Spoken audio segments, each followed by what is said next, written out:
Ce soir, nous accueillons donc Anne Pilonnet, Carole Lévy, qui tous les deux sont déjà intervenus plusieurs fois et qui maîtres de conférences à Lyon 1, qui aborderont la partie scientifique, et Marion Falaise, donc médiatrice culturelle au Musée des Beaux-Arts, qui interviendra donc sur la question du bleu en lien principalement avec les objets d'art qui seront mis à l'honneur et aussi avec la peinture. Voilà. Ce soir, nous souhaitons remercier le site Confluence des Savoirs qui est partenaire de cette soirée. Et pour la première fois, donc, la conférence va être enregistrée. Donc, je pense que vous ne devriez pas vous en rendre vraiment compte. Hein, vous n'allez pas être filmé. Donc, si vous souhaitez voir cette conférence, elle sera peut-être mise en ligne sur notre site. Enfin, je pense très probablement. Pour les auditeurs de l'Université ouverte, vous devriez aussi trouver le lien sur le site de l'Université ouverte. Mais par contre, c'est aussi une invitation à aller consulter donc sur Internet le site Confluence des Savoirs, qui est donc dédié. C'est un site créé à Lyon, hein, qui est partenaire de l'ENS, de l'université, et qui est dédié justement à la diffusion de conférences qui sont enregistrées en direct. Voilà, je vous souhaite une bonne soirée et un bon voyage dans la couleur.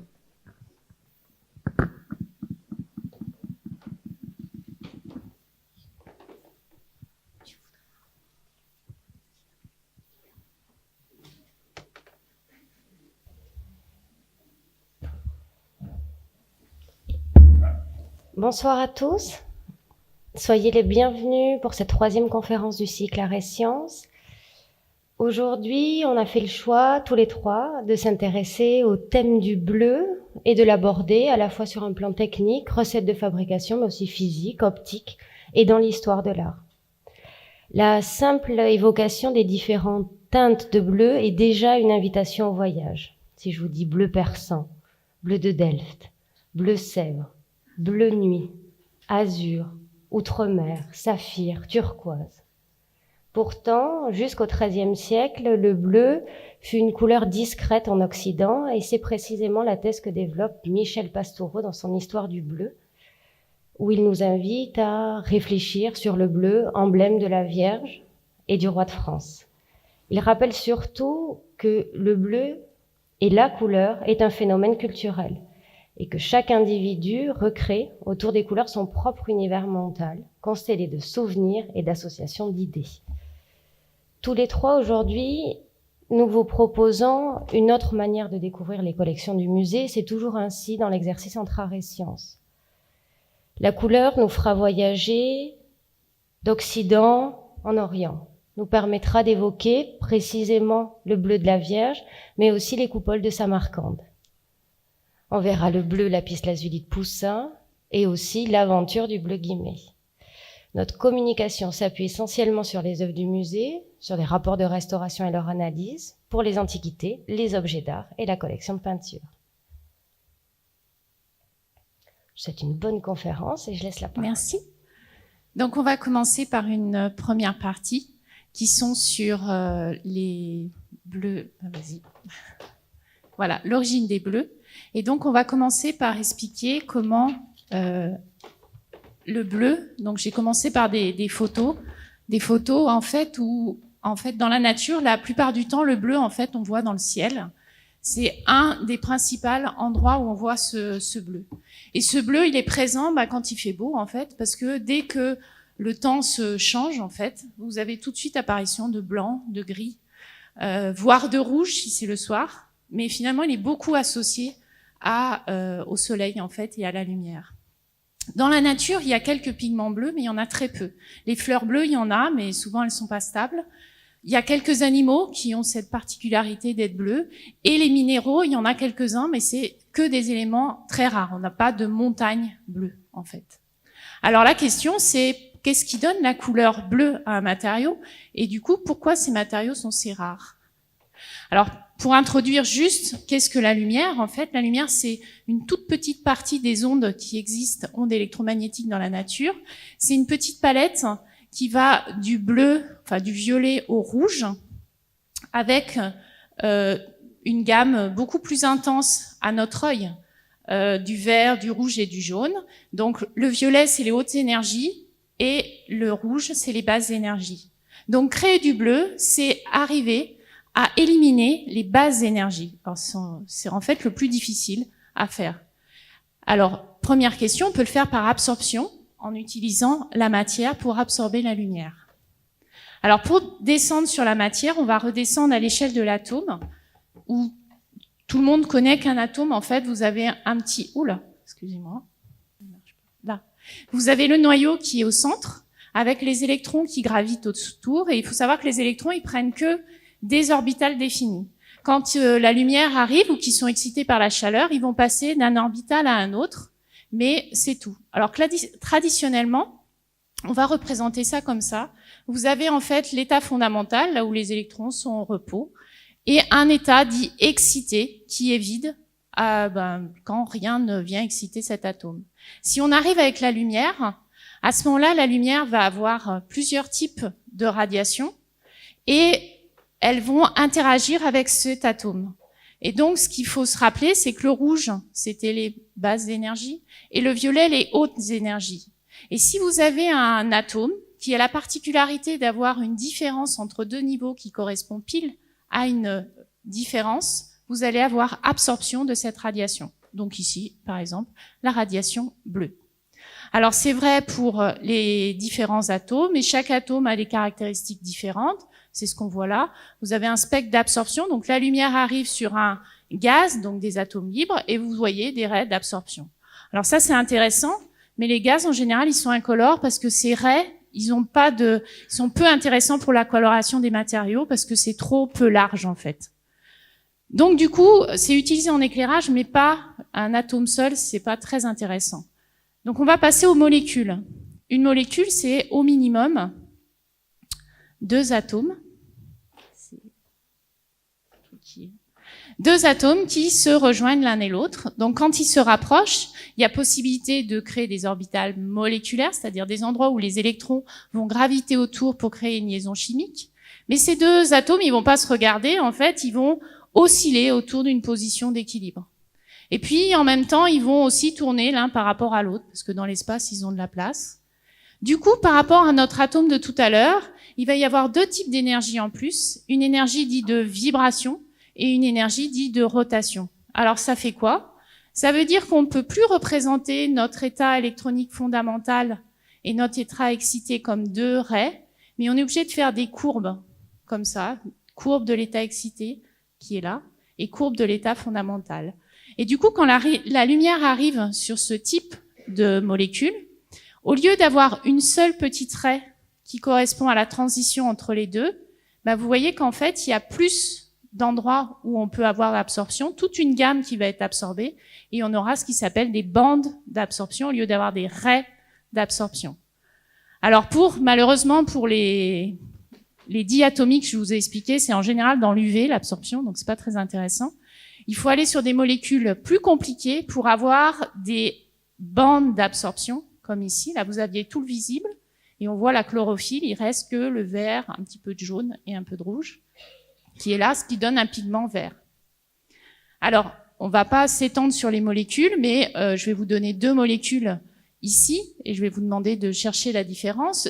Pour avoir en fait une absorption dans le visible, donc qui est intéressant pour la coloration, il faut que cette molécule possède des liaisons doubles, CC ou CN, et principalement une alternance de liaisons doubles et simples. Alors, je ne vais pas rentrer dans les détails, mais je vous laisse regarder ces deux-là. Cette molécule correspond en fait à l'indigo, qui est donc le bleu de travail. Et ici, vous avez du pourpre, qui est lié au murex. Et quelle est la différence? Peut-être certains l'ont déjà vu. C'est voilà ce tout petit élément, hydrogène ou brome, qui fait que d'un côté, on a de l'indigo et de l'autre côté, on a du pourpre. Passons aux solides, parce qu'on va avoir beaucoup de solides et pas de molécules colorantes dans notre exposé. Alors, un solide, et je vais vous parler que des solides de type quartz, alumine, aluminosilicate, feldspath, calcite, c'est-à-dire tous les minerais qui sont dans la nature, qui sont non métalliques. Donc, en fait, c'est plein d'atomes. Et là, pour la représentation, on représente plus des raies, des courbes, on représente ce qui s'appelle des bandes, avec une bande de conduction qui est en dessous, là, et une bande de valence qui est en dessous. Alors, ça correspond à ça. Ça, c'est un réservoir d'électrons, avec entre les deux un gap d'énergie, et ici, vous avez un réservoir vide qui est l'état excité. Donc si vous avez la lumière qui arrive, alors en fait ça ressemble plutôt à ça hein, dans la vraie vie. Vous avez la bande de valence, la bande de conduction, puis c'est relativement plus complexe, mais on va garder l'image de ceci qui permet bien d'expliquer les choses. La lumière arrive, donc vous avez les différentes, petite énergie, haute énergie. Toutes les radiations qui seront au-dessus de la radiation bleue, dans ce cas-là, vont être absorbées. Du coup, vous observez en fait une absorption beaucoup plus importante de tout ce qu'il y a, par exemple bleu, violet, et du coup, il va apparaître une couleur, un mélange un peu marron, comme l'or piment, par exemple, le sulfure d'arsenic, qui a cette couleur-là. Si le gap est plus petit, eh ben à ce moment-là, on aura plutôt un solide rouge, comme le cinabre, sulfure de mercure. S'il est encore plus petit, ben on aura du noir, comme le graphite. Et si au contraire il est très grand, ben on aura quelque chose de blanc ou incolore. Du coup, ça, c'est l'abondance. La plupart des minéraux, c'est ça.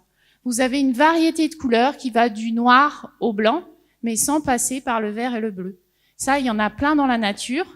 Donc, voilà, quelques représentations. Comment on fait un solide, finalement, minéral bleu? Eh ben, on va ajuster les deux choses qu'on a discutées depuis le début. D'un côté, on va prendre un solide blanc qui absorbe rien. Et on va essayer d'introduire à l'intérieur, en fait, un petit chromophore qui absorbe pile les longueurs d'onde qu'on souhaite éliminer.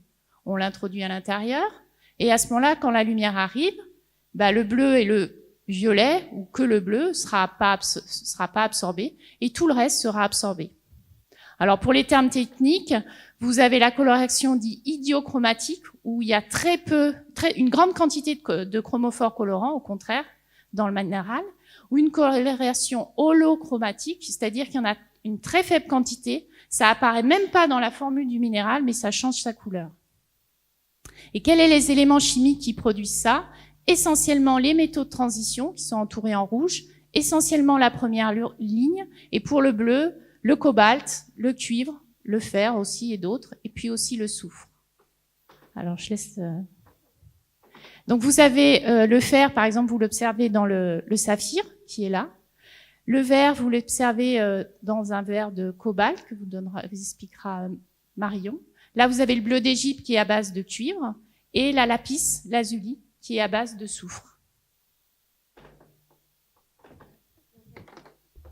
Dans cette première partie, sur l'origine des bleus, on a choisi de sélectionner 3 objets du département des Antiquités. Les plus anciens de notre exposé, à commencer par cet œil, l'œil d'Horus, ou Djat. Dans les textes des pyramides, les chercheurs ont pu constater qu'aucun terme ne correspondait à notre bleu. En revanche, ce signe, ou Djat, sert à désigner la couleur des eaux et du ciel. Dans ce contexte, le bleu est plutôt confondu avec un vert. Et ce que vous voyez, c'est précisément un bleu turquoise. Par ailleurs, en Égypte ancienne, on peut faire référence à la turquoise, pierre exploitée au Sinaï, ou à la malachite. Cet objet du musée, qui est une amulette, est représentatif de ce bleu artificiel en Égypte que l'on appelle la faïence égyptienne, mais on y reviendra plus tard. Une amulette très symbolique, l'œil d'Horus, qui a pour fonction la protection magique des vivants et des morts. Si on se replonge dans les mythologies égyptiennes, je vais devoir vous raconter la vengeance d'Horus. Il cherche à venger son père de Seth, qu'il a assassiné, et dans un combat contre Seth, il va perdre son œil.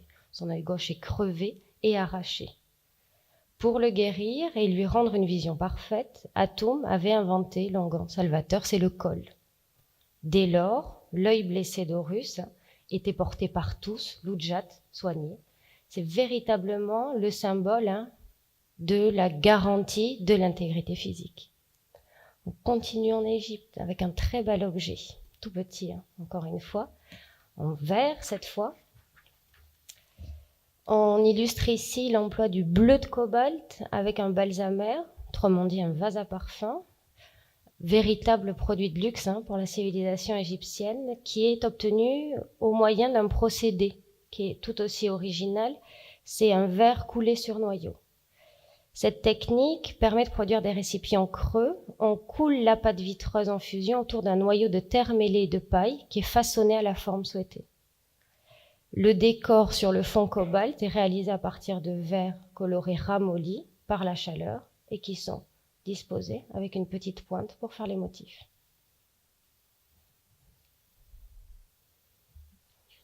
On change d'aire géographique avec cette Pyxide. À la fin du 1er millénaire avant Jésus-Christ, l'Étrurie, comme toutes les cités grecques d'Italie méridionale, furent soumises à l'autorité puissante de Rome. La cité domine toute la Méditerranée et à côté de la sculpture, la verrerie est un des fleurons de l'artisanat romain. L'invention au 1er siècle sur la côte syro-palestinienne de la technique du verre soufflé va permettre la fabrication à faible coût de toutes sortes de contenants aux formes et aux coloris variés. Comme vous le voyez ici avec cette Pyxide, c'est-à-dire une boîte à phare, boîte à onguent, qui est bleue, soufflée dans un moule pour obtenir le motif de palmette que vous voyez. Et ce motif évoque des techniques que l'on retrouve en métal, ciselure dans le métal. Quand on va travailler, la même technique est obtenue par ce procédé ici de moulage. Alors, je reviens à mon bleu. Du coup, on voit que dans l'Antiquité, déjà tous ces éléments propres qui donnent le bleu et qui sont en fait les seuls, même qu'on trouvera plus tard, même les techniques qui seront présentées plus tard, ont déjà été utilisées puisque c'est l'origine de tous ces bleus minéraux. Alors, juste pourquoi ces métaux de transition, donc le cobalt, le cuivre que nous a présenté dans les œuvres, le fer qui fait le saphir par exemple, pourquoi il donne ce bleu et pas les autres? En fait, là, je vous ai mis un schéma des orbitales, c'est-à-dire vous avez le noyau qui est au centre et vous avez la distribution des électrons qui est autour. Et on voit qu'en fait, pour les métaux de transition, cette distribution est très délocalisée, ce qui fait que ces électrons sont très influencés par leur environnement. Alors, sans rentrer dans les détails, mais si vous avez un métaux de transition dans un matériau, suivant les ligands, donc suivant l'environnement qu'il aura autour, il va être très perturbé au niveau de son nuage électronique. On parle de champ cristallin, de théorie des ligands, qui en fait est dû à un éclatement de la couche 3DN. Alors, même si vous ne savez pas, je vais vous donner un exemple sur le cobalt, par exemple. Le cobalt qui a l'état divalent de plus, suivant la structure où il se trouve, donc là j'ai mis 2 structures différentes qu'on peut faire en hydratant ou en séchant au contraire. Vous avez 2 couleurs qui apparaissent, du cobalt qui donne un cobalt bleu et un cobalt qui est à l'origine de ce beau rose en fait. Et ça c'est simplement parce que ce cobalt de plus, il est ici à l'intérieur d'une petite cage avec 6 éléments autour et au contraire ici vous en avez plus que 4. Vous avez la même chose dans d'autres minéraux, par exemple l'érythrine et ici des spinels bleus où vous avez toujours l'origine de ces couleurs, c'est le cobalt, mais ça donne pas du tout la même couleur. Donc c'est pas simple, il faut trouver les bons éléments chimiques, les mettre dans un matériau qui est transparent et en plus que ça donne une couleur bleue et pas une autre couleur. C'est pour ça que c'était assez compliqué. Alors je voulais juste revenir sur le soufre parce que c'est un peu à part celui-ci. Le soufre, la plupart d'entre vous, si vous connaissez le soufre, il est jaune, très jaune et même un jaune magnifique. Là on voit un petit lac qui est chargé en soufre. On a vu tout à l'heure que le soufre, ça donnait aussi le cinabre, sulfure de mercure. Donc, c'est à l'origine du rouge de ce matériau. Mais ça, c'est plutôt la théorie des bandes que je vous ai expliqué. Et puis, le soufre, c'est l'origine et c'est pourquoi la lapis lazuli, qui est un pigment qui a été utilisé en Afghanistan depuis 6000 ans, a cette couleur bleue. Alors, pourquoi c'est bleu? En fait, vous avez un chromophore que je vous ai expliqué, chromophore colorant, qui est en fait du soufre 3-, qui est emprisonné là dans une petite cage aluminosilicate particulière, qui fait que ce lapis lazuli est bleu et que ce soufre donne cette couleur bleue, alors que d'habitude ça donne du jaune. Alors il n'y a pas que là, je vous ai donné un autre exemple. Vous avez ici un volcan qui est particulier en Indonésie, qui a un lac acide à l'intérieur, et du coup quand la lave s'écoule, vous avez des flammes bleues qui ressemblent quand même proche de la lapis, mais c'est pas du tout la même chose. Là, c'est une flamme due au soufre qui est bleu, du coup, dans cette configuration. Du coup, je vous ai expliqué que par absorption, avec des pigments ou des colorants, on peut arriver à absorber ça, mais c'est relativement complexe parce que ça marche pas sur des minéraux non dopés. Et une autre technique pour faire du ciel bleu, c'est la diffusion et la diffraction. Alors, c'est quoi la diffusion et la diffraction? On ira assez vite. En fait, c'est ce fameux ciel bleu. Le ciel bleu, c'est pas un pigment qu'il y a dans le ciel. Dans les papillons, là j'ai un papillon qui est là, le papillon morpho, il n'y a pas de pigment non plus. Certaines plumes ou nos yeux bleus, il n'y a pas de pigment bleu dans nos yeux bleus. Alors, comment on fait un pigment, du bleu sans pigment bleu, en fait? On prend un solide et on le coupe, on le structure à l'échelle de la centaine de nanomètres. En gros, on prend un cheveu, on le coupe en 1000, mais de façon très régulière, ce qui crée un phénomène d'interférence. Et si ce phénomène d'interférence est constructif, on peut avoir cette impression de bleu qui est réelle, hein, avec, là on voit le papillon morpho, et là vous avez les ailes qui sont toutes striées et qui donnent cette impression bleue. Alors c'est pas un pigment, parce que si on prend le même papillon, qu'on le met dans l'air, c'est bleu.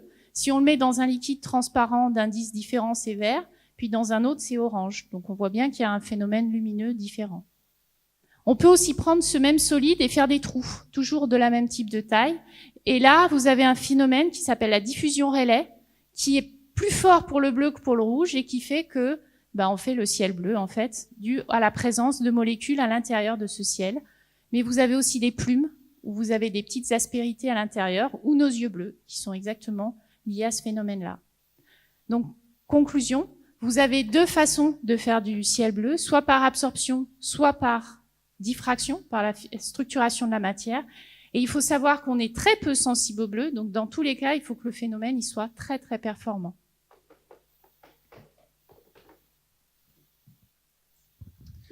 Alors, nous allons maintenant aborder les bleus d'Orient. En ce qui concerne les premiers bleus qui ont été utilisés dans cette zone du globe, elles correspondaient plus précisément à des bleus qui étaient obtenus plutôt dans des matrices vitreuses, donc dans des verres, et qui étaient également utilisés dans les céramiques. Alors, je vais commencer par vous parler des pigments synthétiques, donc des pigments qui ont été obtenus artificiellement. Donc on va débuter par l'obtention du bleu dans les verres. Alors, les verres, tout d'abord, ont été obtenus très, très tôt en Mésopotamie ou en Égypte. Et les premiers verres qui ont été fabriqués avaient pour destination plus d'être utilisés dans la joaillerie, donc pour avoir des perles ou pour avoir des objets d'ornement. Par la suite, des recherches ont été effectuées pour arriver à obtenir des verres transparents, parce qu'au départ, ces verres étaient opaques. On a notamment utilisé l'oxyde de manganèse pour purifier le verre en éliminant les oxydes métalliques qui, justement, apportaient de la couleur, donc des oxydes tels que le fer, qui rendaient en fait le verre, qui nous donnait des décorations au verre. Par la suite, on a pu également ajouter des oxydes métalliques volontairement, de sorte à colorer ces verres. Et pour obtenir du bleu, on utilisait notamment le cobalt et le cuivre, comme vous avez pu le voir sur le balsamer précédemment. Donc les premiers objets utilitaires effectués en verre l'ont été en Égypte ancienne.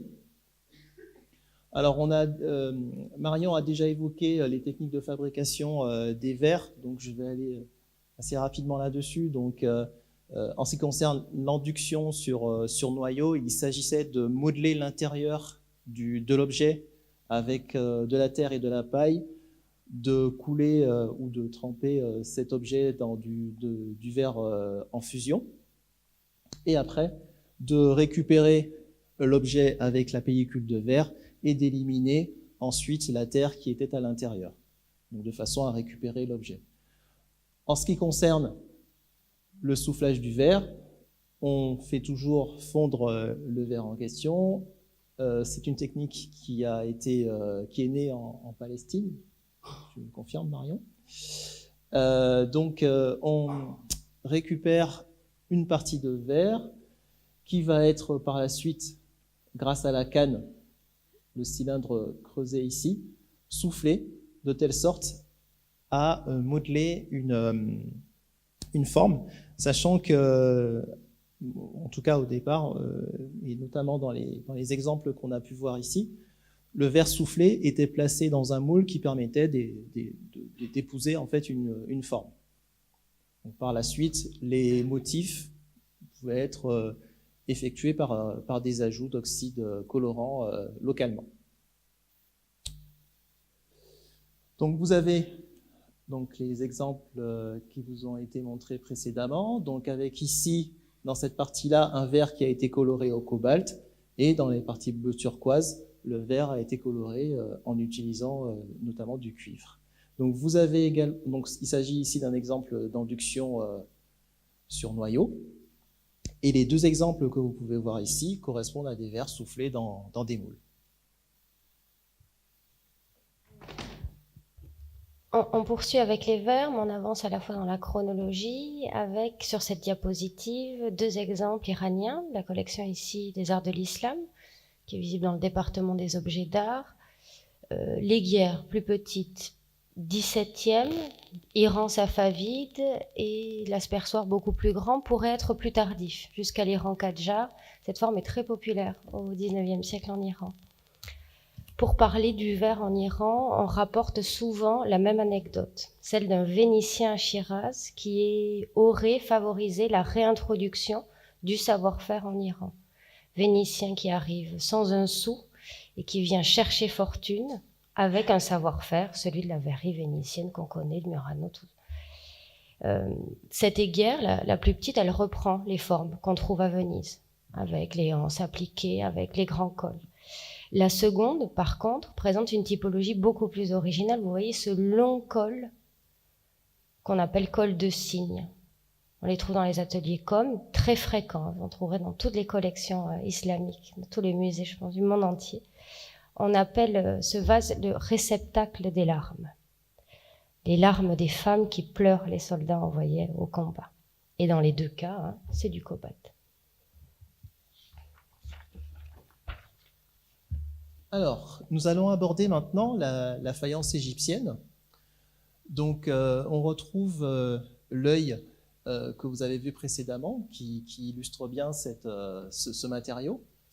Alors, ce qui est très intéressant dans cette faïence égyptienne, c'est que c'est une faïence qui est effectuée par le biais d'une cuisson unique.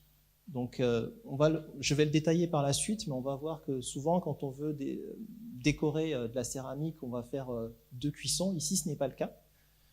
Les Égyptiens utilisaient un système d'émaillage par efflorescence. Donc, c'est le terme qui convient. Alors, comment procédaient-ils? Donc, ils utilisaient une pâte qu'ils élaboraient eux-mêmes. Donc, je n'ai pas mis la composition ici, mais il faut imaginer qu'il y avait du calcaire, de la silice, du carbonate de sodium, donc un ensemble d'éléments qui permettent de fabriquer du verre, mais de façon générale. Et ils ont eu l'idée d'utiliser dans la fabrication de la pâte des éléments solubles dans l'eau.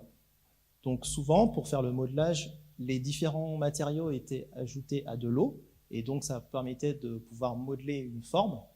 Mais en ajoutant des éléments solubles à cette eau, ça leur permettait d'introduire des espèces solubles qui jouaient le rôle de fondant. Et lorsque la forme était atteinte, lors du séchage de la pièce, donc séchage qui se faisait à l'air, les espèces solubles étaient entraînées par l'eau et migraient en surface de l'objet. Et étant donné le rôle de fondant de ces espèces, lors du processus de cuisson, on pouvait constater que la différence de composition qu'il y avait entre le cœur et la surface de l'échantillon provoquait ici la formation d'un verre et donc d'un émail. Donc, ce qui permettait d'obtenir cet aspect brillant. Donc, vous pouvez voir ici que si on reproduit, comme ça a été fait ici, le procédé, et si on coupe l'objet, donc c'est le même objet qui est là, on retrouve effectivement l'émail en surface, avec la coloration ici qui est due à la présence de cuivre. Donc on retrouve le bleu turquoise. Et on voit qu'à cœur, on n'a pas du tout le même aspect. On est vraiment sur quelque chose un aspect terreux, mais qui n'est pas du tout vitreux. Alors, on va maintenant aborder le cas du bleu dans les céramiques. Alors, on reste toujours sur du bleu formé dans une matrice vitreuse, puisque dans les céramiques, le bleu est apporté via l'émail. Ici, vous avez un objet qui est une porcelaine chinoise de la fin de la dynastie Ming. Alors, derrière le terme de porcelaine, on peut se demander qu'est-ce qu'il y a.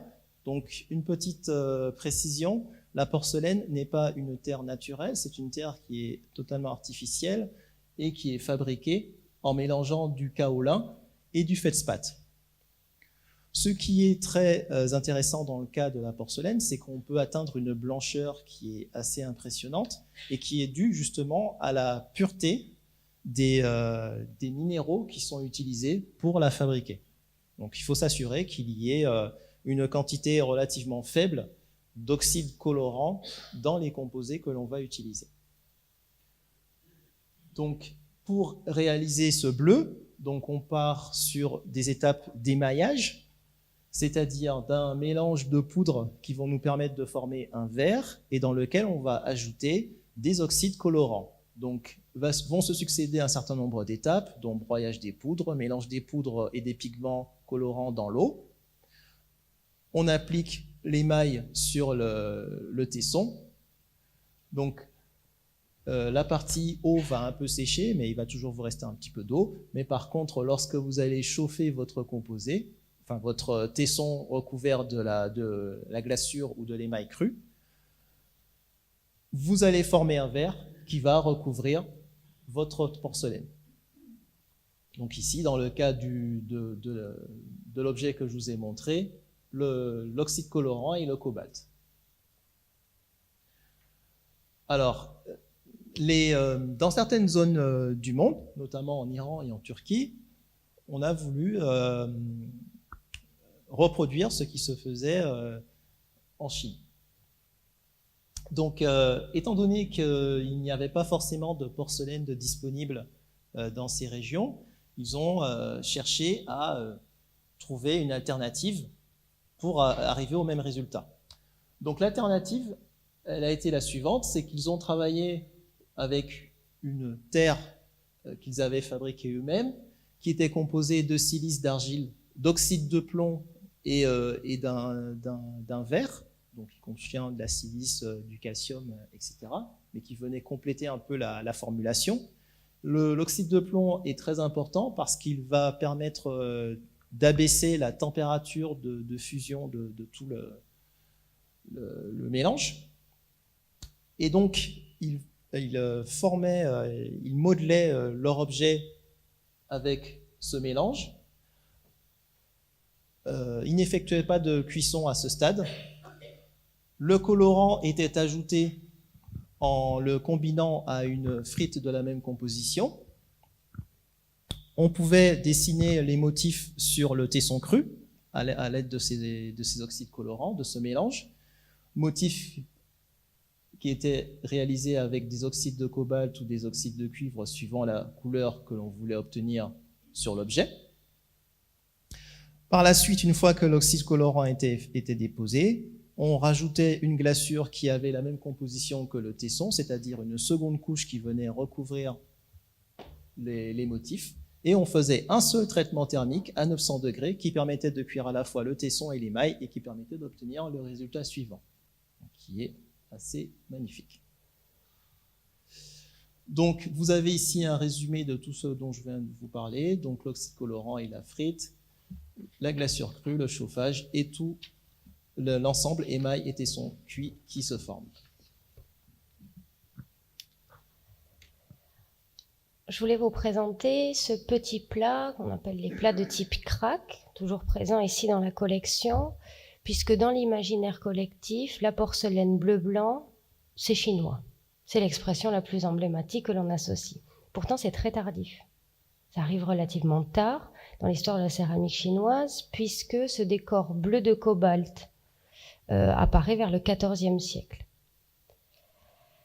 ces porcelaines, dès le XIVe siècle, vont être exportées assez massivement vers le monde islamique et au XVIIe vers l'Europe. C'est la grande aventure des bleus-blancs. Les décors bleus de cobalt, on les connaît au Moyen-Orient depuis le IXe siècle. Et lorsque les Chinois l'adoptèrent au XIVe, sous l'influence directe de leur clientèle arabe, ça passe très mal. Et ces décors sont très mal perçus. Il faut attendre un certain moment avant qu'ils soient pleinement acceptés, comme expression si emblématique. Le mot crack lui-même vient de cette histoire d'import-export. La porcelaine extrême-orientale était acheminée par les Européens et le terme est inventé par les Hollandais pour qualifier les bateaux des Portugais, les caracs. Porcelaine exportée, c'est la porcelaine crack qui est exportée dans les bateaux caracs. Ici, on a un parfait exemple de ce qu'est la porcelaine crack. Je vous invite à la voir en vrai, parce qu'elle est un peu agrandie, plus petite. Elle a vraiment la propriété de la porcelaine si fine et pourtant toujours si brillante. On voit le cobalt décliné, il y a plusieurs ici nuances de bleu. Et ce décor type crack se décline avec des registres en bordure, subdivisés, rayonnants, et au centre, soit un décor purement ornemental, comme ici, centrifuge, soit un paysage, une figure, un extérieur. Deux céramiques a priori très proches, deux contextes voisins, mais vous avez là un exemple iranien de l'Iran safavide qui illustre ces échanges entre le monde islamique et la Chine. Échanges très nombreux depuis l'Antiquité et qui ont été notamment favorisés par un réseau très célèbre, celui des routes de la soie. L'élite safavide ne cessera jamais de collectionner la porcelaine chinoise. Et à partir du second quart XIVe siècle et beaucoup au XVe siècle, quand les exportations de céramique bleu-blanc chinoise se développent vers le Moyen-Orient, les potiers safavides vont imiter les formes et les décors, comme l'a dit David, sur leur pâte à eux qui est la pâte siliceuse. On cherche à avoir une surface aussi blanche, dure, avec une certaine translucidité, et on reprend avec le cobalt les motifs prisés en Chine. La ville de Kerman en Iran est vraisemblablement le centre de production le plus connu. Vous voyez ici un décor largement inspiré avec une scène figurative au centre, un oiseau, les nuages, vous voyez la stylisation du végétal et le paysage qui s'en va au loin, et la bordure tout autour, pareil, avec le blanc ici qui ressort. Les Iraniens vont plus loin, puisqu'au dos de certaines pièces, et on les voit ici dans la collection, ils imitent même les idéogrammes chinois, donc des signatures, sans toutefois en comprendre le sens, mais qu'ils apposent comme une signature. Parfois, il faut enlever l'idéogramme pour trouver la signature du potier iranien. Et on va encore plus loin, puisqu'au XVIIe, suite à l'interruption du commerce avec la Chine en raison de la guerre civile, la Compagnie des Indes orientales, qu'on connaît aussi comme la VOC, va, sans tout à fait l'avouer, prendre la céramique iranienne et la faire passer pour de la porcelaine chinoise. On les vend comme d'authentiques porcelaines chinoises en Europe. D'autres exemples pour le plaisir des yeux. Toujours dans la collection, deux monochromes, plus rares dans les musées. Premier objet de la collection islamique ici du musée, cette aiguière et son bassin. Monochrome avec quelques traces de dorure. Non, peine aujourd'hui à savoir quel était véritablement son décor. Provient du marquis de Migieux. Donc on est en 1810 pour l'entrée dans les collections. Et l'autre pièce, achetée au moment où c'est une vague d'orientalisme assez folle pour les conservateurs, qui vient d'être restaurée, un grand plat, presque monochrome, mais avec un décor très fin, qui a perdu un peu avec le temps, blanc incisé que vous voyez ici au centre. Alors, ici, on est sur du bleu turquoise qui a été obtenu donc sur des fragments architecturaux que Marion vous présentera tout de suite après. Donc ici, on est sur un procédé qui est similaire à celui utilisé précédemment sur les décors, des céramiques silicieuses sur lesquelles on met des décors sous glaçure. Alors, on continue un peu le voyage, puisqu'on va aller à Samarcande, à Boukhara, en Ouzbékistan, avec ces fragments de céramique pour l'architecture. On associe, ou on aurait tendance à associer le turquoise beaucoup aux arts de l'islam, et finalement c'est très localisé, 14e, 15e siècle, ce qu'on appelle l'Iran timouride, Samarcande, Boukhara, pour le décor d'architecture. La céramique, dans ce cas-là, est utilisée pour décorer des monuments prestigieux, les palais, les tombeaux, les madrassas, les mosquées, pour le décor intérieur et extérieur. Les coupoles de Samarcande résument à elles seules l'importance de la céramique dans l'architecture islamique. Lorsque Tamerlan, qu'on connaît nous, Timur le Grand, décida d'établir sa capitale à Samarcande, on est en 1369, il fit venir du monde entier les meilleurs artisans. Et pour masquer la brique, toujours, matériau très pauvre, ils vont mettre au point une céramique moulée et ils utilisent le cuivre pour obtenir ce turquoise, alors que la cuisson est pourtant délicate, pas le plus facile ici à obtenir. Je vous montrerai deux objets, un muqarna et un fragment de frise. Muqarna, on va y revenir dans un instant. Ce fragment de frise, ce serait un fragment, a priori, du tombeau de Bouyankuli, que vous pouvez voir à Boukhara. Et puis, ces muqarnas, c'est toujours très beau de les voir in situ. Ce sont ces éléments en céramique en forme d'alvéole qui sont utilisés pour former des niches ou des coupoles, comme vous le voyez ici, en façade. Un bon nombre de ces pièces-là sont aujourd'hui conservées dans les collections publiques, commencé par le V&A, le Louvre, et puis la collection ici du musée. Alors, pour conclure, enfin, en tout cas pour la troisième partie, donc nous allons remonter, non, justement pas remonter, aller un peu plus loin dans le temps, donc, et parler des bleus qui ont apparu et qui ont été utilisés de la Renaissance à nos jours. Donc, en vous présentant des pigments naturels et synthétiques, issus justement de cette révolution qui est en marche pour la fabrication des bleus. Alors, dans un premier temps, je vous présenterai les pigments naturels. Donc, en vous parlant tout d'abord d'un pigment que vous connaissez tous et qui a déjà été un peu présenté, donc lapis-lazuli, qui est une pierre d'ornement depuis plus de 5 ou 6 000 ans et qui était importée du Pamir, donc qui est une zone qui est à proximité, en tout cas de nos jours, de l'Afghanistan, donc, et qui est située à peu près par ici.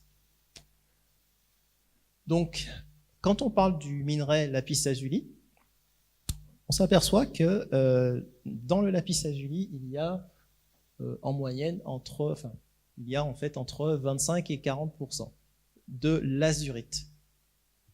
Donc, l'azurite, donc à la formule suivante, et donc on retrouve à côté de cette lazurite bleue un certain nombre de composés, donc de la calcite, des orneblindes, enfin un certain nombre de composés, dont de la pyrite. Donc la pyrite, c'est un sulfure de fer qui a cet aspect. Et cette pyrite, elle permettait en fait de voir des petits reflets dorés sur les minéraux de la lapis-lazuli, que certains ont interprété comme étant de l'or. Donc, ce qui a contribué aussi à donner beaucoup de valeur supposée au lapis-lazuli, mais c'était aussi parce qu'il y avait aussi de grandes difficultés d'accessibilité de ce minerai.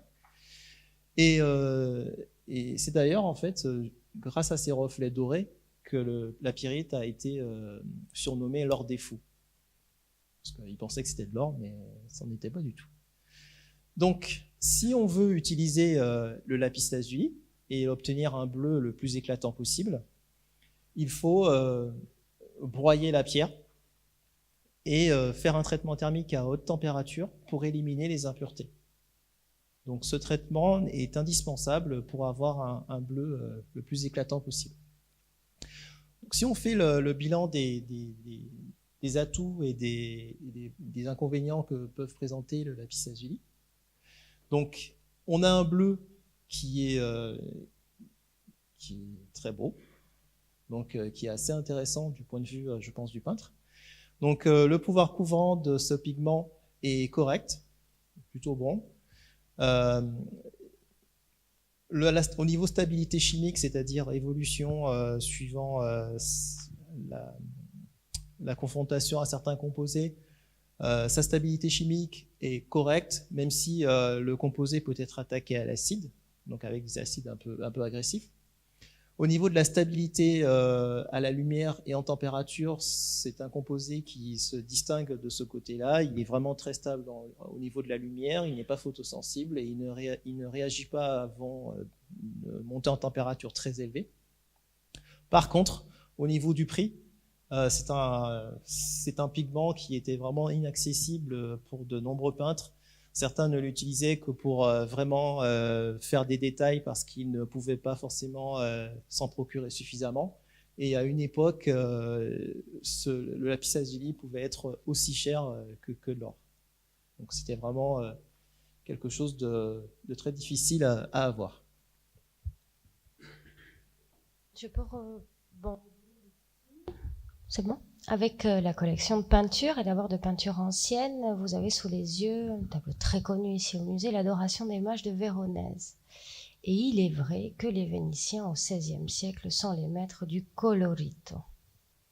Une belle couleur, une belle facture, et ils se distinguent des Florentins par exemple.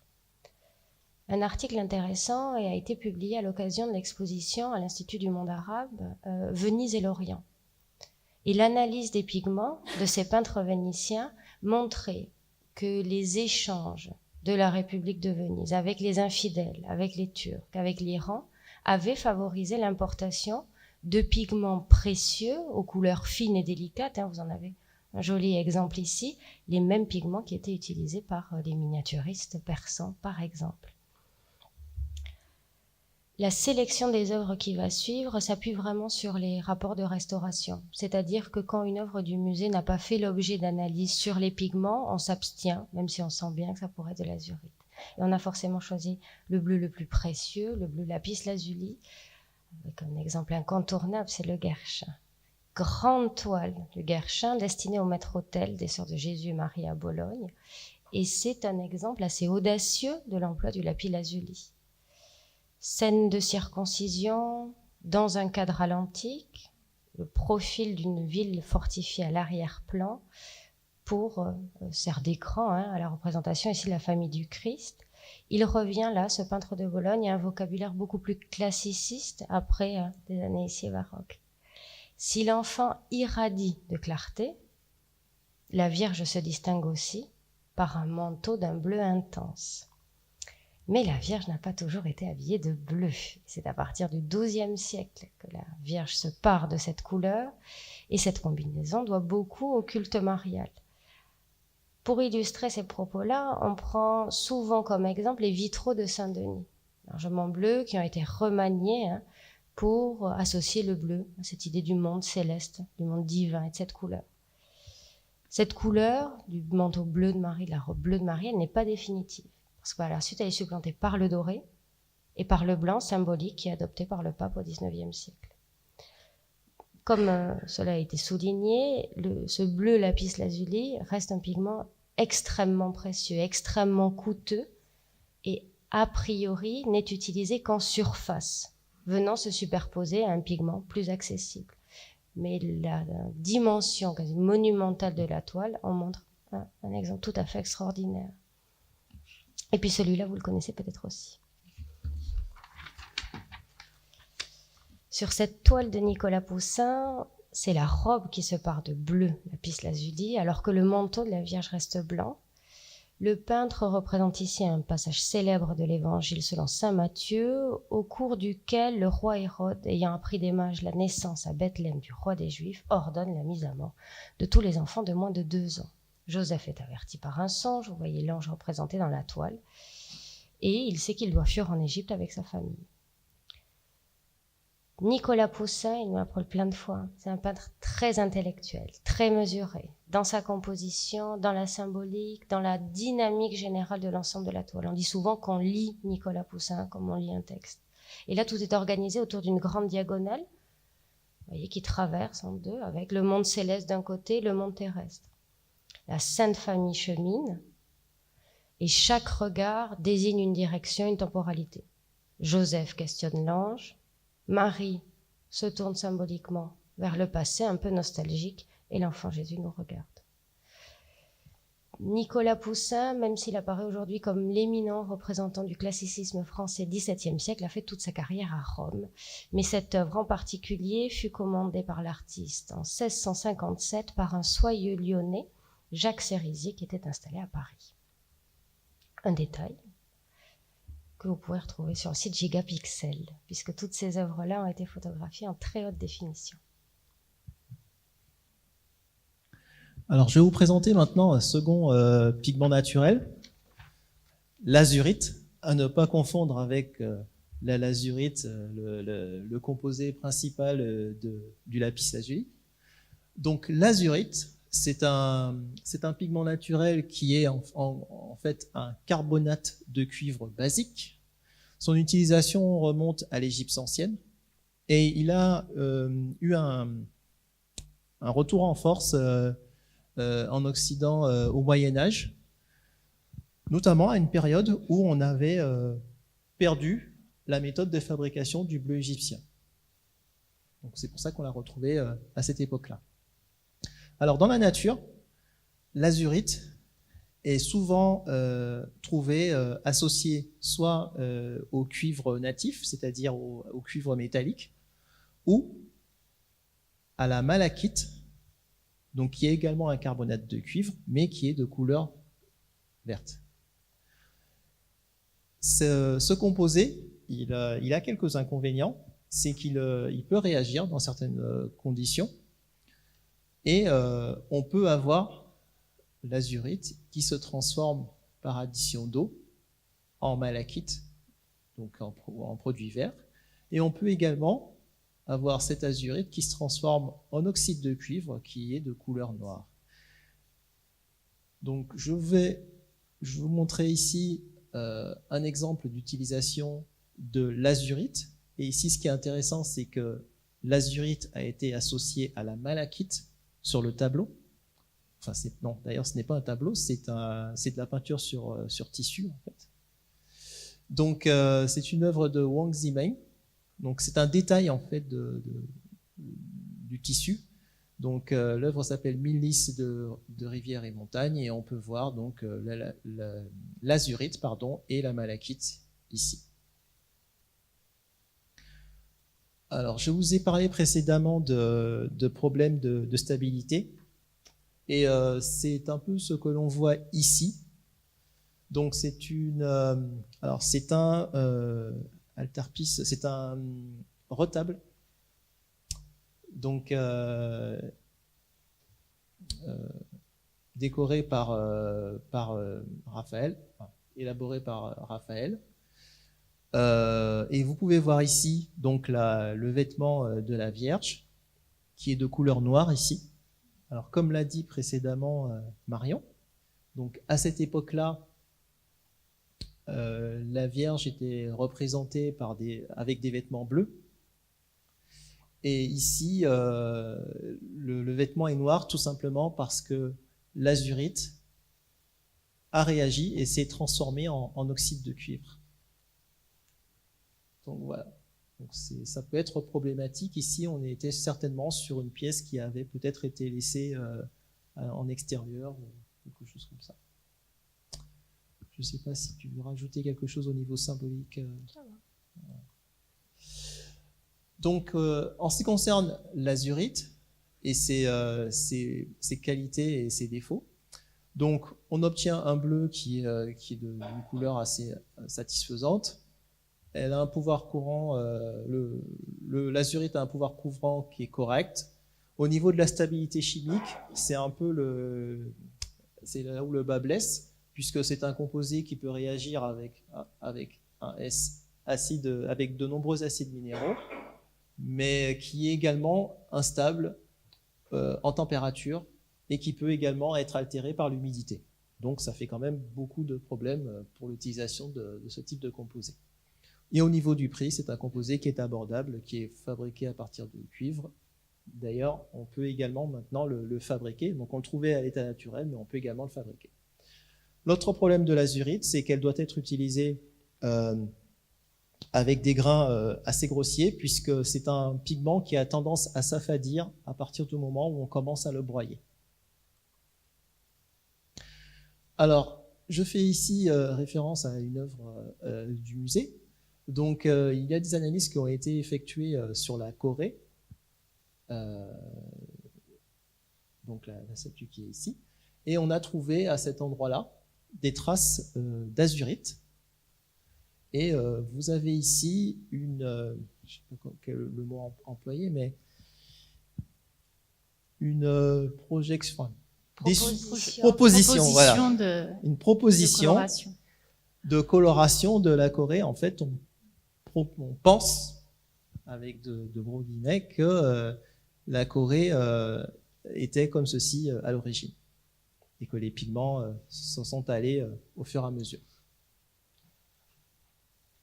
Alors, je vais maintenant vous présenter les pigments synthétiques, en commençant par un bleu qui fait l'objet d'une histoire assez intéressante, donc le bleu de Prusse. Alors, c'est un bleu qui a été trouvé par accident. Donc, l'histoire, elle commence dans le laboratoire du pharmacien Johann Conrad Dippel, donc en 1704. Donc, c'est un pharmacien qui voulait préparer une huile animale. Et cette huile animale, il la faisait à partir de la distillation de sang animal. Et dans cette distillation, il ajoutait du carbonate de potassium. Donc vous avez ici Johann Conrad Dippel. Parallèlement à cela, il y a un marchand de couleurs, Monsieur Dibach, qui, lui, s'était lancé dans la fabrication de laque florentine. Alors la laque florentine, c'est un pigment qui est similaire au rouge carmin. Donc la recette pour fabriquer cette laque florentine, c'est de mélanger des cochenilles bouillies dans l'eau avec de l'alun. Donc l'alun, c'est du sulfate d'aluminium, du sulfate de fer et du carbonate de potassium. Monsieur Dibach n'avait plus de carbonate de potassium. Donc il est allé demander au laboratoire, au pharmacien Dippel s'il pouvait lui en fournir. Donc, Monsieur Dippel lui a fourni de la potasse sans forcément lui indiquer qu'il l'avait utilisé pour faire des distillations de sang animal. Donc, lorsque Monsieur Dibach a essayé de faire sa laque florentine, surprise, au lieu d'obtenir un pigment rouge, il a obtenu un pigment bleu. Alors, ça l'a beaucoup perturbé. Il est allé demander à Monsieur Dippel pourquoi il avait obtenu ce résultat. Ce en quoi Johann Conrad Dippel n'a pas voulu lui répondre, puisqu'il a tout de suite saisi l'occasion de se dire « j'ai obtenu un pigment bleu. Un pigment bleu, c'est quelque chose que l'on peut beaucoup valoriser, donc je vais garder la recette pour moi. » Donc, il a beaucoup réfléchi à ce qui s'était passé, et en fait, le composé qu'il a obtenu, donc il ne savait pas à l'époque que c'était ça, mais il a obtenu de l'hexacyanoferrate 2 de fer 3. Donc c'est la molécule que vous voyez ici. C'est de cette formule Fe4, FeCN 6 fois, 3 fois. Alors comment il est arrivé à ça?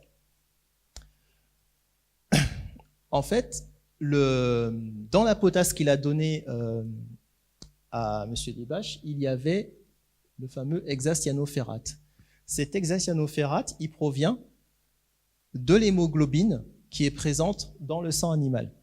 Donc cette hémoglobine, donc vous avez ici une molécule qui est relative à l'hémoglobine, et on voit que, outre les liaisons carbone-hydrogène, la présence d'azote, on voit surtout qu'il y a en position centrale du fer. Donc lors de la distillation, l'hémoglobine s'est transformée en hexacyanoferrate, et cet hexacyanoferrate a réagi avec le sulfate de fer que M. Dibach utilisait pour faire sa laque florentine. Donc, pour rebondir sur l'hémoglobine, vous avez ici une œuvre effectuée par Julian Voss André, que c'est comme ça que ça se dit, donc qui s'appelle Heart of Steel, et qui, en fait, reprend la molécule d'hémoglobine. avec le cœur en fer et les liaisons autour. Donc il a utilisé pour sa sculpture de l'acier Corten. Donc l'acier Corten, c'est un acier qui subit une corrosion très rapide. Donc vous avez ici la sculpture le jour de son inauguration, après 10 jours et après 1 mois. Donc voilà, j'ai trouvé ça assez intéressant d'en parler ici. Donc aujourd'hui, quand on veut faire du bleu de Prusse, donc on fait une réaction entre le chlorure ferrique et l'hexacyanopherrate 2 de potassium. Et ça se passe comme ceci. Donc vous avez ici l'hexacyanopherrate de potassium et ici le chlorure ferrique. Et vous voyez que dès l'ajout, vous avez instantanément un changement de couleur. Donc on ne voit pas forcément beaucoup le bleu ici parce que le bleu de Prusse est un bleu très profond. Donc il colore très facilement. Mais vous voyez bien qu'on obtient du bleu quand on l'applique. Alors, le bleu de Prusse, il porte beaucoup de noms. On l'a appelé bleu de Berlin, parce qu'il avait été fait à Berlin. Il a été appelé bleu de Paris. Alors, pourquoi il a été appelé bleu de Paris? Donc, Monsieur Dippel a commercialisé le bleu de Prusse. Il a gagné de l'argent avec son bleu de Prusse pendant une dizaine d'années. Mais beaucoup de scientifiques se sont lancés tout de suite par la suite pour savoir d'où venait ce bleu de Prusse et comment le fabriquer. Et en fait, au bout de 10 ans, ils ont trouvé et la formule a été diffusée dans toute l'Europe. Donc, on a commencé également à fabriquer du bleu de Prusse à Paris, qui a été après appelé bleu de Paris. Donc, Monsieur Dippel a été ruiné. Il est parti par la suite en Suède, où il a été médecin du roi.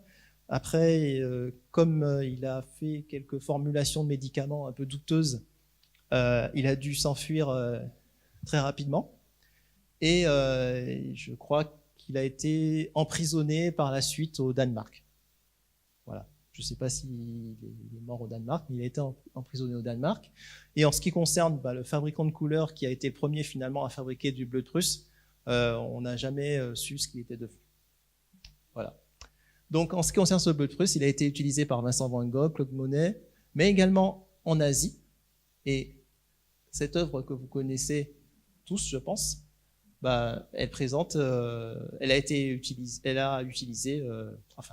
Hokusai a utilisé du bleu de Prusse pour l'effectuer.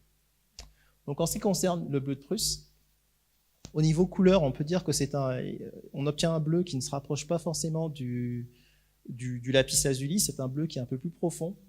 Il a un pouvoir colorant qui est assez intéressant. Par contre, il a lui aussi, à l'image de l'azurite, il présente des problèmes de stabilité chimique vis-à-vis des acides et par contre, il est très photosensible, c'est-à-dire que vis-à-vis de la lumière, il y a vraiment des altérations qui sont assez importantes. Donc au niveau du prix, c'est un composé qui est abordable.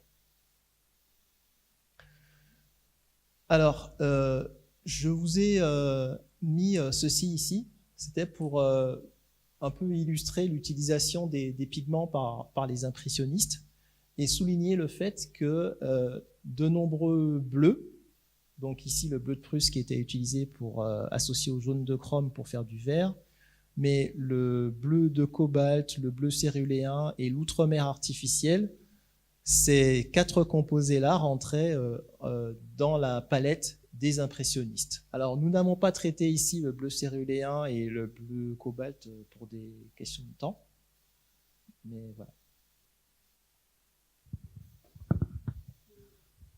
Le contexte des bleus industriels que nous plonge la contemplation de la Tamise de Monet. Il séjourne à Londres à 3 reprises à partir de 1899 et il entreprend un travail en série. Il va être tout à fait novateur puisque depuis la vue de sa chambre d'hôtel, il envisage déjà la réalisation de 35 toiles avec cette vue du pont de Charing Cross sur la Tamise. Pour les impressionnistes, la touche se libère et elle correspond à la volonté de traduire en couleur un instant fugitif. Paul Signac, dans son rôle de théoricien du mouvement, d'Eugène Delacroix au néo-impressionniste, revient sur cette palette des peintres. Les tubes de couleurs inventés autorisent à travailler plus directement en extérieur, mais ils permettent aussi l'utilisation de couleurs pures, toutes faites. Le noir est souvent banni, et dans la composition, on tolère le blanc pour nuancer les primaires et les secondaires, et vous voyez bien que l'harmonie générale de cette toile repose d'ailleurs sur ce rapport des complémentaires. Et le bleu, très présent, dialogue avec quelques touches orangées.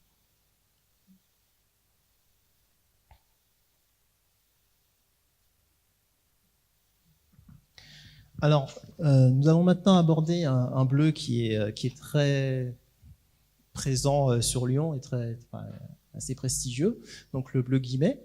Donc ce bleu guimet, quand on le présente et quand on en parle, en fait, on se rend compte que c'est une histoire familiale. Vous avez ici Jean-Baptiste Guimet, qui est l'inventeur du bleu guimet. Sa femme, donc Marguerite Rosalie, dite Zélie Bidot. Donc c'est un autoportrait, puisque Zélie Bidot était également une artiste, c'était une peintre des mythologies. Et quand on parle également de la famille Guimet, on ne peut pas ne pas citer Émile Guimet, qui est un collectionneur d'art et qui a beaucoup contribué par sa collection au musée, notamment au musée de Confluence. Alors, pour l'histoire du bleu. Donc en 1824, la société j'ai fait une petite erreur ici, ce n'est pas la SGEN, c'est la Société d'encouragement à l'industrie nationale. La Société d'encouragement à l'industrie nationale offre un prix de 6 000 francs or, c'est-à-dire environ 53 000 €, pour la découverte d'un procédé qui permettrait d'obtenir un outremer synthétique avec un coût de revient moindre par rapport au lapis lazuli, puisqu'on sait, je vous l'ai déjà dit, le lapis lazuli est vraiment très cher. Parallèlement à ça, Zélie Bidot, qui, comme je vous l'ai dit, est peintre, est très intéressée justement, elle également, pour d'avoir en fait de nouveaux pigments sur lesquels travailler. Et donc, elle encourage son mari à se plonger dans la découverte d'un nouveau pigment. Et Jean-Baptiste Guimet lui répond je commence à savoir préparer certaines couleurs, charge-toi de peindre, moi je me chargerai des couleurs. Tu n'en manqueras jamais. Ça. Donc en 1826, Jean-Baptiste Guimet, donc 2 ans après, met au point l'outremer artificiel de formule Al6Na7O24S3SI6. Et quand on regarde la formule de ce composé, la couleur, elle provient, comme c'est le cas dans le lapis lazuli, de la présence du soufre. Donc il va fonder une société pour la fabrication et l'exploitation de son pigment. Et cette exploitation, elle ne va pas se faire uniquement dans le domaine de l'art, mais le bleu guimet va également être utilisé pour l'azurage du linge, le papier. Et cette usine sera située à Fleurieux-sur-Saône.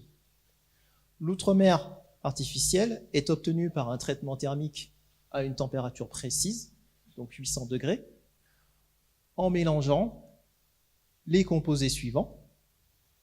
Et le traitement thermique est suivi, pour des étapes de purification, par un broyage, un lavage, une décantation et des étapes de séchage. Donc en ce qui concerne ce bleu, on peut dire que c'est presque le bleu ultime.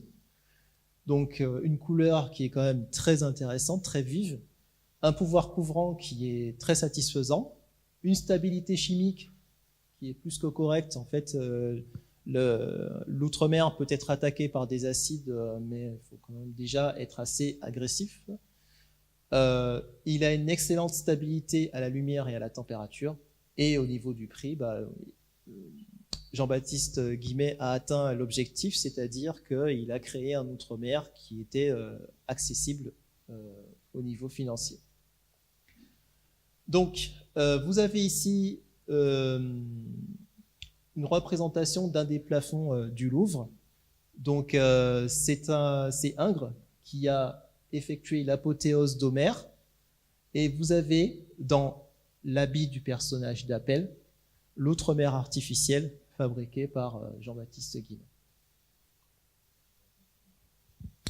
Donc, c'est le moment de conclure pour nous. Donc, au niveau de la... Hop, nous voulions vous montrer l'historique des pigments en peinture. Donc, ici, la liste n'est pas forcément totalement exhaustive, mais on voit quand même apparaître un certain nombre des pigments bleus dont on vous a parlé et d'autres qu'on n'a pas forcément abordés aujourd'hui. Donc, on ne vous a pas parlé de l'indigo, du smalt, du bleu de Thénard, du bleu de céruléum, mais vous pouvez voir les autres qui se sont ajoutés au fil du temps à la palette des peintres. Et encore aujourd'hui, on va dire au 19e, 20e siècle, 21e, on continue à chercher des bleus. Et on essaye toujours d'enrichir la palette. Donc c'est le cas en 1805 pour le bleu de céruléum, en 1838 le bleu de phthalocyanine, qui correspond en fait au bleu cyan qui est utilisé notamment dans les gouaches. Je vous ai également mis ici la villa de Jacques Majorel, donc qui a lui aussi fabriqué son propre bleu. Vous avez ici le bleu Klein, donc, qui a été créé en 1960, et ici un bleu beaucoup moins connu, mais qui a été créé en 2009 par accident par des scientifiques qui cherchaient à faire un matériau pour exploiter ses propriétés électroniques, et quand ils ont ouvert le four, ils ont vu un matériau d'un bleu éclatant qui se rapproche beaucoup du bleu de cobalt. Donc voilà, on arrive au bleu des fois par des chemins détournés. Le bleu n'a cessé d'inspirer les artistes depuis Klein.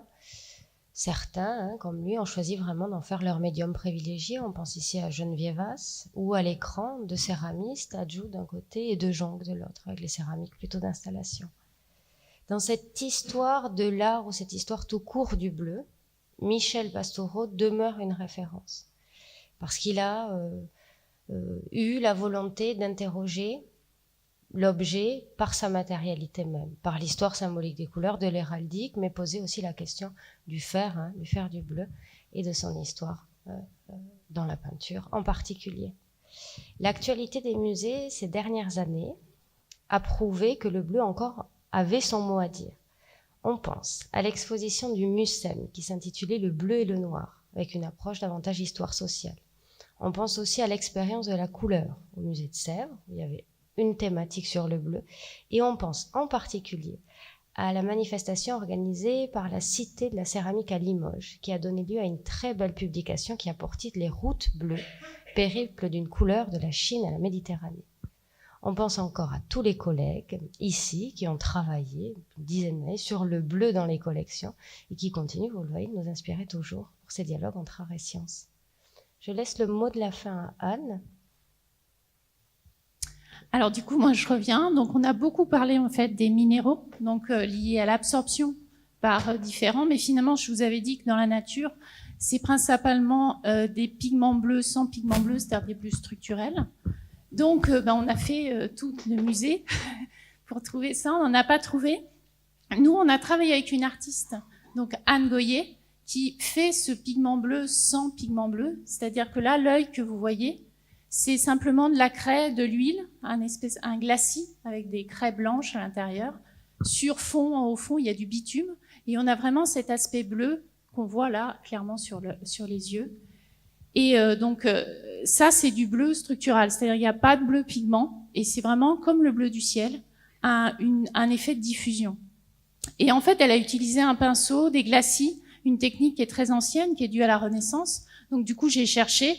Léonard de Vinci l'a cité, disait que en mettant un fond noir et en mettant de la céruse, donc du blanc de plomb, on obtenait un bleu. Donc il semble que déjà à l'époque, il est senti qu'on pouvait essayer de faire ça.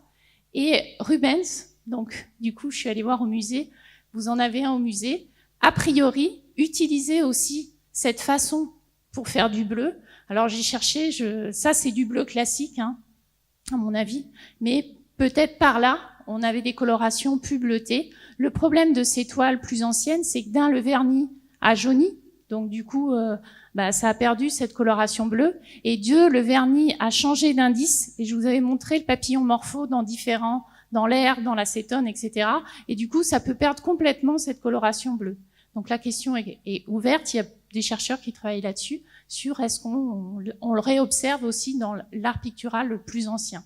Voilà, où ils commençaient à découvrir un peu ces phénomènes-là. Voilà. Eh bien, merci pour votre attention. Merci beaucoup.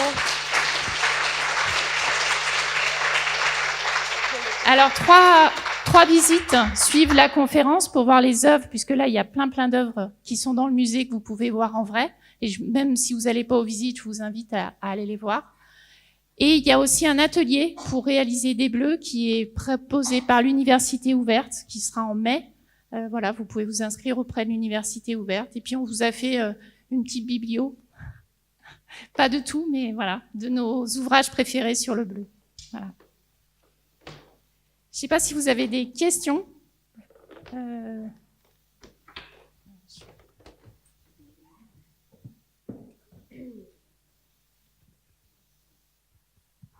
Une petite précision, il me semble avoir lu que dans le lapis-lazuli, c'est pas tout à fait S3-, mais S3.-, un radical anion qui donnerait la couleur.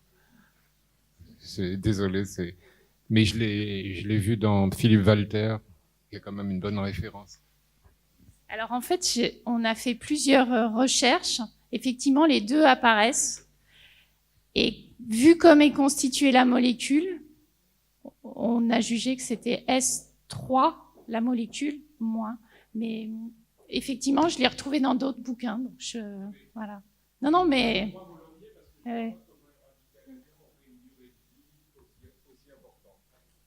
Voilà, c'est ça. C'est pour ça qu'on a conclu que c'était ça. Voilà. Merci. Est-ce qu'il y a d'autres questions ? Il paraît que je ne lis pas le grec, surtout ancien, mais il paraît que dans Homère, on ne parle jamais de bleu. La mer est rouge.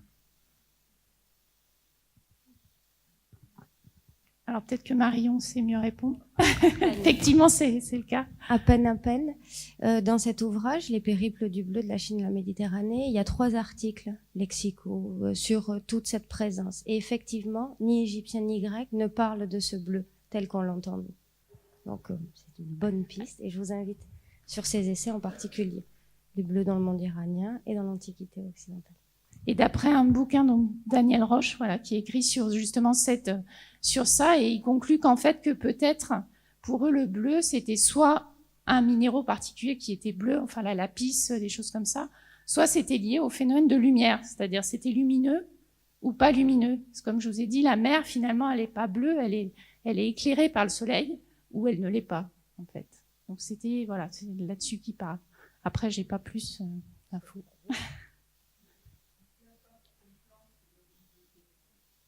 Alors, il y a des fleurs bleues, bien sûr, hein, vous en avez dans la nature, même en ce moment. Mais par contre, dès qu'elles vieillissent, elles sont plus bleues. Il y a l'indigo, qui est bien sûr le bleu voilà, que tout le monde connaît. Mais attention, l'indigo, c'est déjà une réaction chimique. Il n'est pas à l'état naturel dans la plante. C'est en faisant une réaction chimique qu'on obtient ce bleu. Donc, c'est un bleu synthétique. La synthèse est simple, mais c'est quand même pas directement dans la plante, en fait. Le pastel, c'est comme l'indigo, oui. Ouais, tout à fait. Et c'est pareil, il faut quand même une petite réaction chimique. Bon, pas à très haute température, mais il faut une réaction chimique. Oui.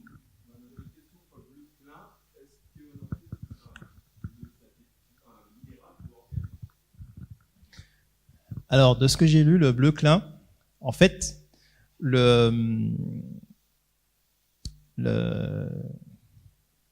brevet ne porte pas sur le pigment. Le brevet porte sur l'association du pigment avec un liant particulier.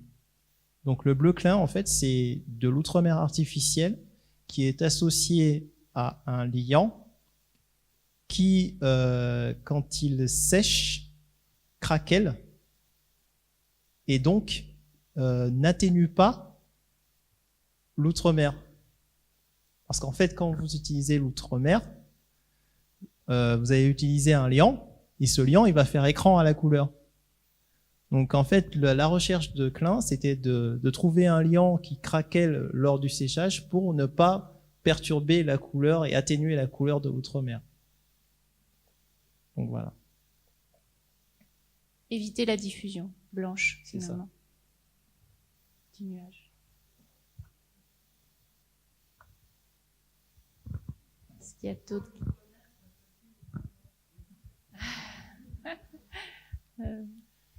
Marion? Parce qu'on le trouvait par-delà les mers. Peut-être, oui. Non, enfin, c'est une, c'est ce que je ne l'ai pas vu, mais je pense que ça vient de là. C'est ça? Bon, ben Ah voilà. ben, Muriel confirme, donc. Oui, c'était le nom associé aussi au lapis lazuli. Il y avait un peu une confusion, et c'était effectivement le nom donné à cette couleur qui venait d'outre-mer, effectivement. Oui. Et donc lapis lazuli, ça veut dire pierre azur.